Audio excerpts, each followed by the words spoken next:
I would like to thank everybody and welcome you to the Orlando Sentinel editorial board interview with that focuses on the Winter Park City Commission seat 2.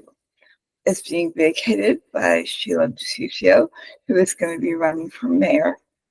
And today we had expected all 3 candidates. Unfortunately, 2 were unable to make it. Those 2 are Stockton Reese, who is a law enforcement and public safety consultant and has served on several city boards, and the wrestling and football coach at Winter Park High School.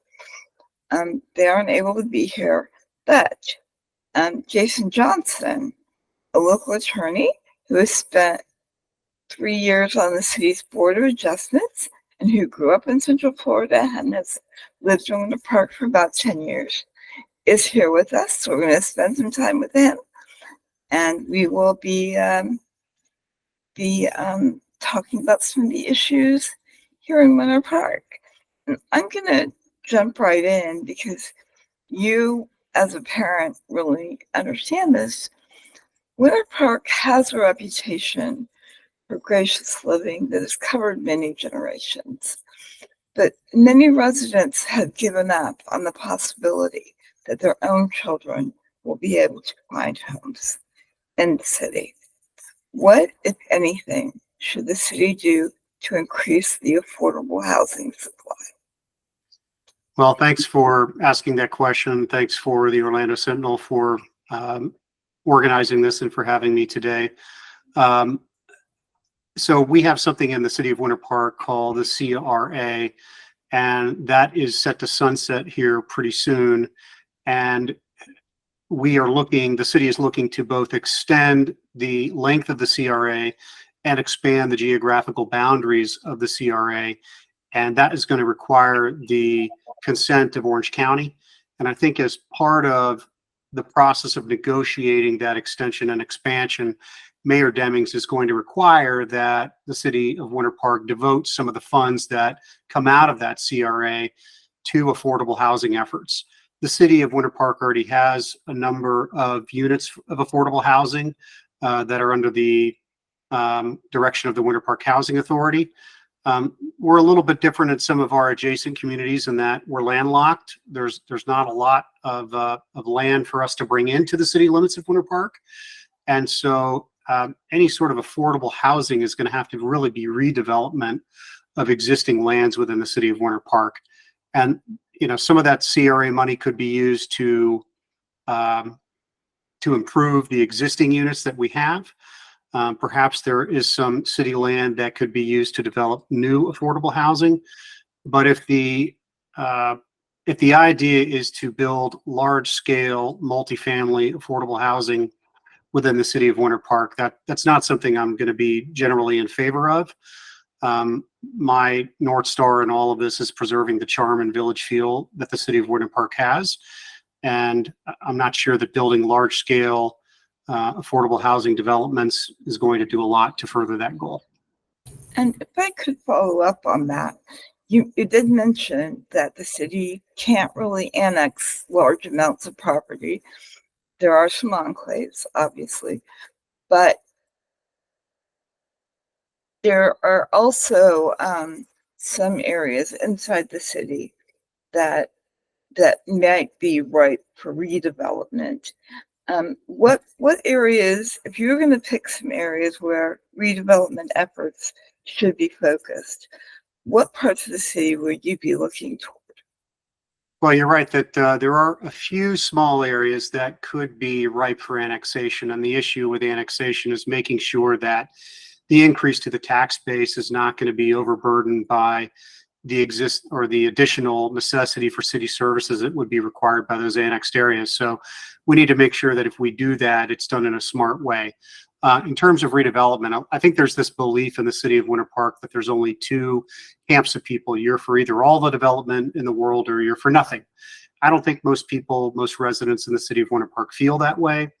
I think they recognize that if you don't have any growth or development, you eventually will stagnate and decline as a community. But it's been too often the case that outside development interests view our city as a pot of gold into which they want to dip the ladle as many times as possible. And often that's done in an overreaching and overbearing way that's not in scale and attractive and fits within what the city wants or needs. But there are some areas that are ripe for redevelopment. The area that's covered by the Orange Avenue overlay is one of those areas. Another gateway area into the city of Winter Park is the area on Fairbanks Avenue from I-4 down into 1792 and continuing on through to Rollins College and Park Avenue. Those areas are sort of ripe for redevelopment by the owners, and there are some things that the city probably needs to do to incentivize that kind of redevelopment. Some of that is going to require agreement by the FDOT, since we don't own that state road over leading in from I-4 into the downtown core. But there are some areas that are ripe for redevelopment, but they need to be done in a smart and sensible way, and not. I mean, I don't want to see the city of Winter Park get paved over. That's really my overriding goal here. I'd like to follow up on that. So one of the more, I guess, controversial issues in Winter Park over the last several years has been the Orange Avenue Overlay District. And I know a building was just approved in the last 10 days or so. Do you see any needed changes in that district, or are you supportive of the way it has, the way it turned out? So I followed the litigation carefully. The Orange Avenue Overlay District still exists. There was a proposal that was put forth that was passed by a former iteration of the City Commission that was repealed after an election. And some of the large commercial landowners that own property within the Orange Avenue Overlay District sued the city. And that lawsuit was resolved a few months ago on competing motions for summary judgment. The city prevailed. I'm happy the city prevailed. I think the version of the Orange Avenue Overlay that was repealed was it was too big. It allowed too much. I'm generally in favor of what exists now. I would say probably 80 to 85% of what existed under the repealed version still exists as entitlements to the commercial landowners within the OAO. So they still have the right to do redevelopment there. And you're right, Julie, there was a recent proposal, a recent project that was approved by the City Commission. That's the McCraney building, which is in the Five Points area on the old Bank of the Ozarks land and across the street from a new city park that's being developed called the Seven Oaks Park. And so it was really the first commercial redevelopment project under the OAO. So a lot of people were looking at it very carefully as originally proposed. And I think the property owner, the project owner, scaled back the proposal and gave some concessions to the city, but still was overreaching in some areas, particularly on the mixed use requirement under the OAO. They didn't want to do that. And when it looked like that they weren't going to get the project approved, they eventually came back and said, fine, we'll do the mixed use component. And that got it approved. But that kind of falls in line with my idea of development in the city, which is if you propose something that is attractive and in scale and fits within what the land development code allows, then not only should that kind of development be approved, it should be applauded. But don't come in and look past our land development code and look to the conditional use ordinances and the variance code and see that as the grab bag where you're going to get all the extra stuff that our land development code doesn't allow you to have. Sorry, Jay, I know I went over on that answer, but. No, thanks for that. And I wanted to follow up on something else you said, which is when you talk about the traffic and the roads in Winter Park,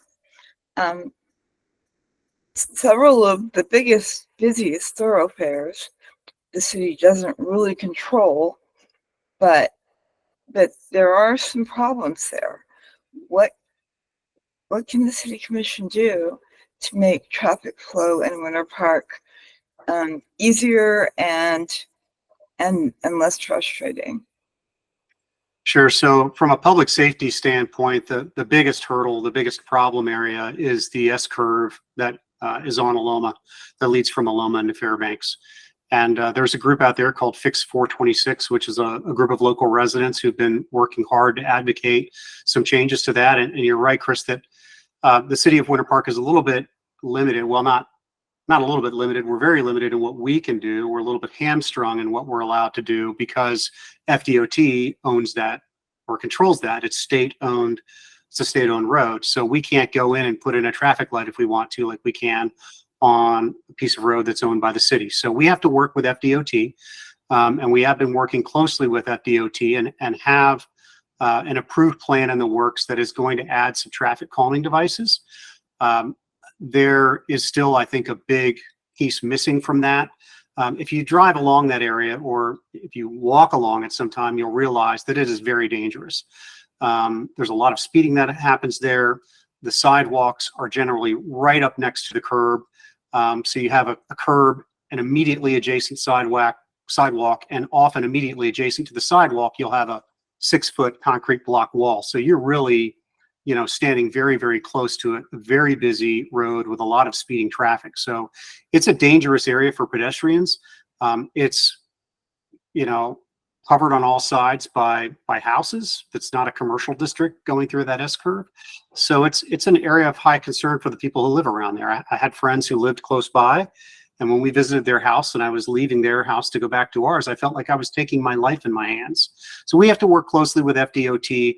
I think we probably are going to need to go over the head of Region 5, which is where Central Florida sits, and get somebody in Tallahassee who can approve what we really need along that stretch, which is a traffic light. But there are other areas like on Fairbanks. Fairbanks is less about traffic control than it is about beautifying that section and making sure that we incentivize some redevelopment. But there are areas of Winter Park where we need to do better at increasing traffic or traffic flow. I think one of those is the stretch from Fairbanks from Park Avenue to 1792. And there is something in the works that will help alleviate some of the traffic there, especially at the intersection of Fairbanks and Denning. I wanted to jump in real quick and actually double back a bit and ask you about another area of development that was in the news over the past few months, and that's the old Winter Park Library area. And I just wanted to know, just in general, what were your thoughts as that process went through? What would you like to see eventually happen to that land? Sure. So this question was asked at a couple of the candidate forums that we had, particularly at the library and at some of the retirement communities.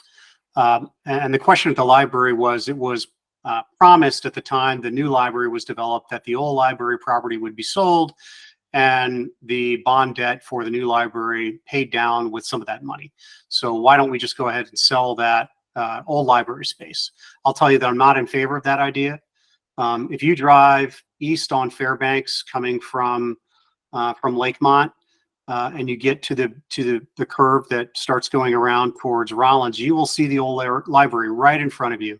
It is a gateway piece of property into the downtown core of Winter Park. It is a valuable asset to the city of Winter Park, and I'm not in favor of disposing of it right now to add a few extra dollars to the city's coffers. I don't know what the answer is for what we do with that parcel of real property, but I do know that I'm not in favor of selling it off right now. I'm certainly not in favor of selling it off to allow some new large commercial building to be built on that property. It's a valuable asset for the city. We need to figure out what to do with it, but in the meantime, we need to keep it in as city-owned property.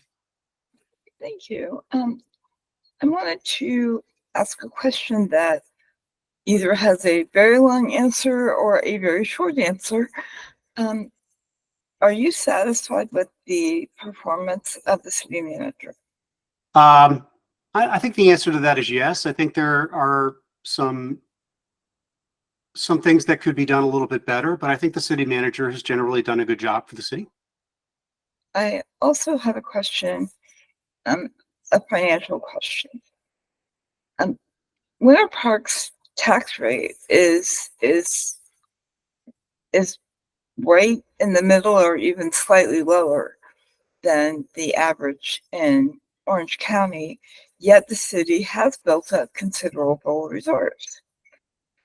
Was that a good decision long term? And do you think that there are things the city should have been funding um, during that time?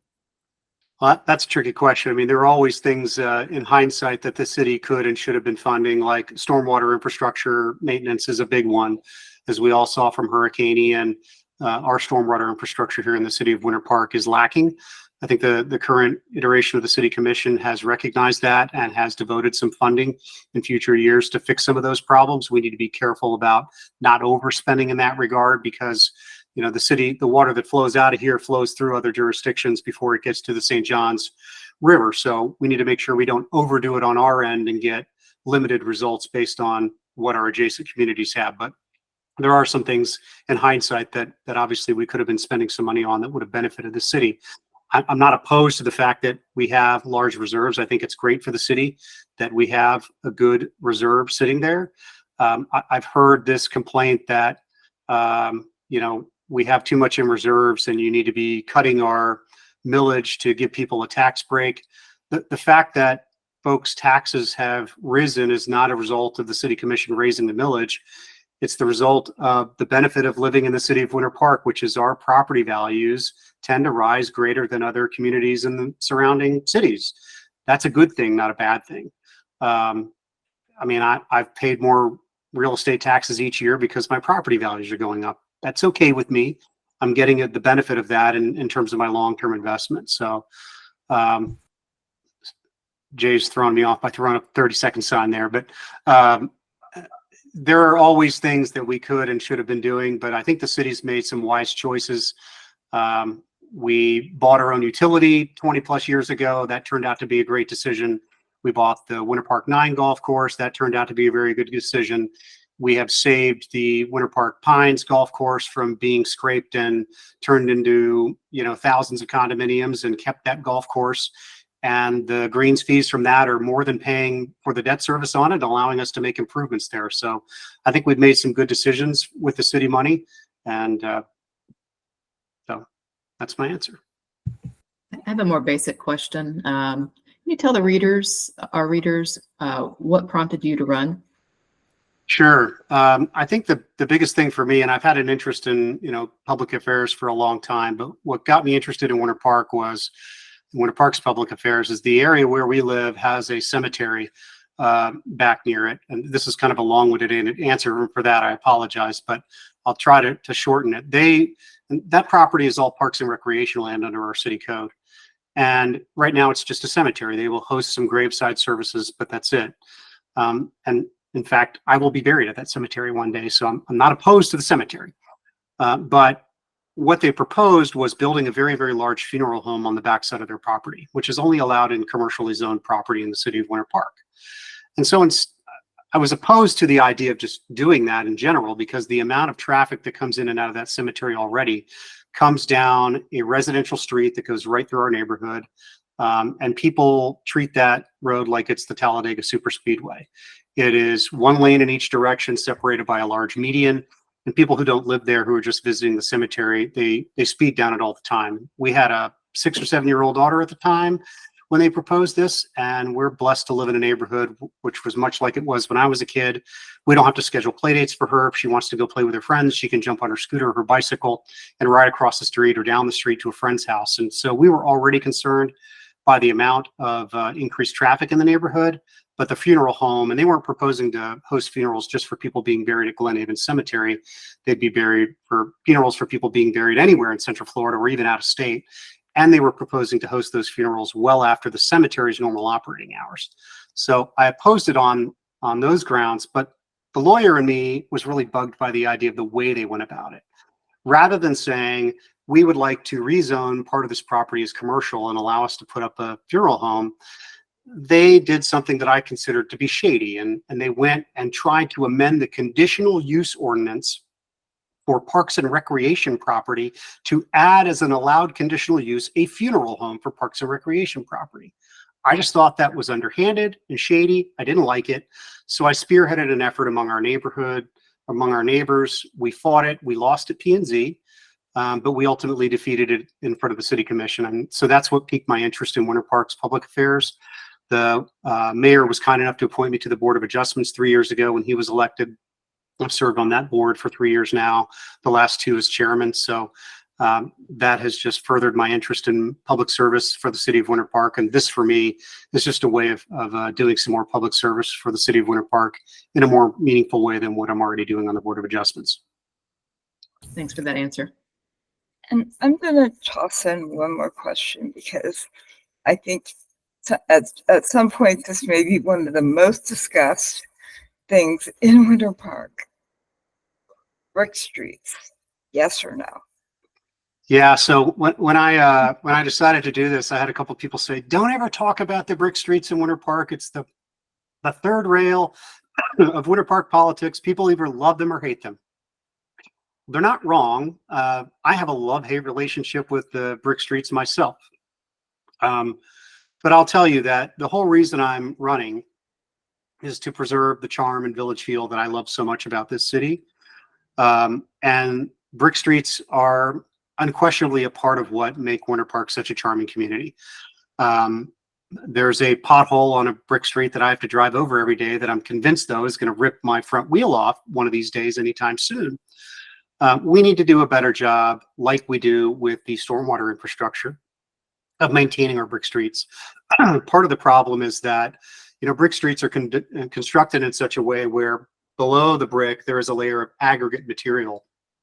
And Hurricane Ian washed away a lot of the aggregate material that's under the brick streets, which has caused them to be more kind of undulating and rolly than most people would like. But they do have a traffic calming effect to them. They are charming.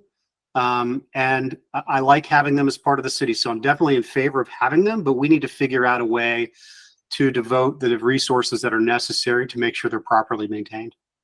Okay, well, we have come to the end of the time that we had promised. So what I'm going to do is, in just a minute, I'll give you a chance to make a closing statement.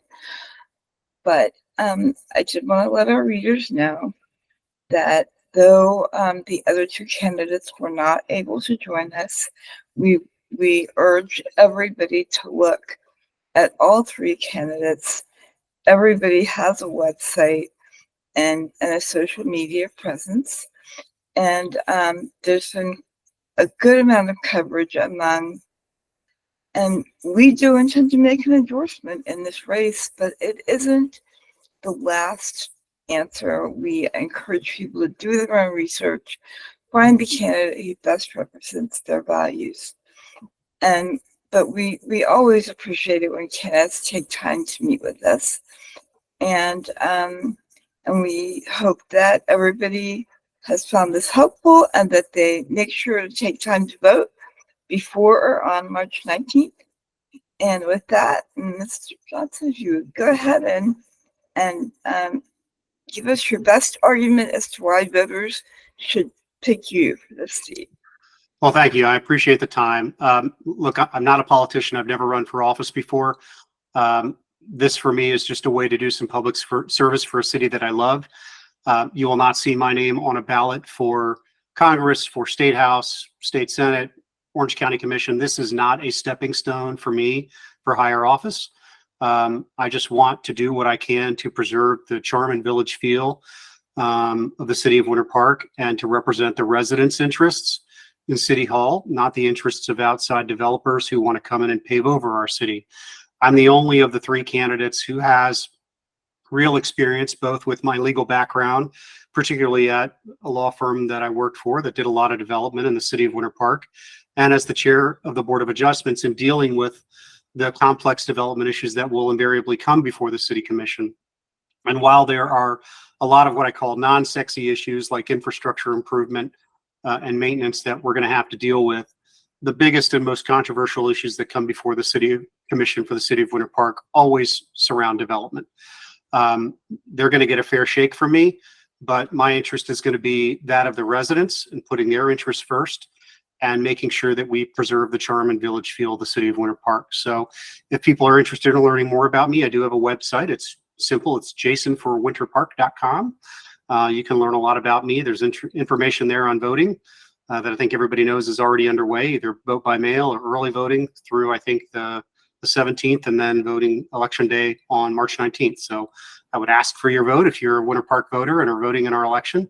I'll put your interests first, and I look forward to serving the citizens on the city commission. We thank you very much. We wish you the best of luck.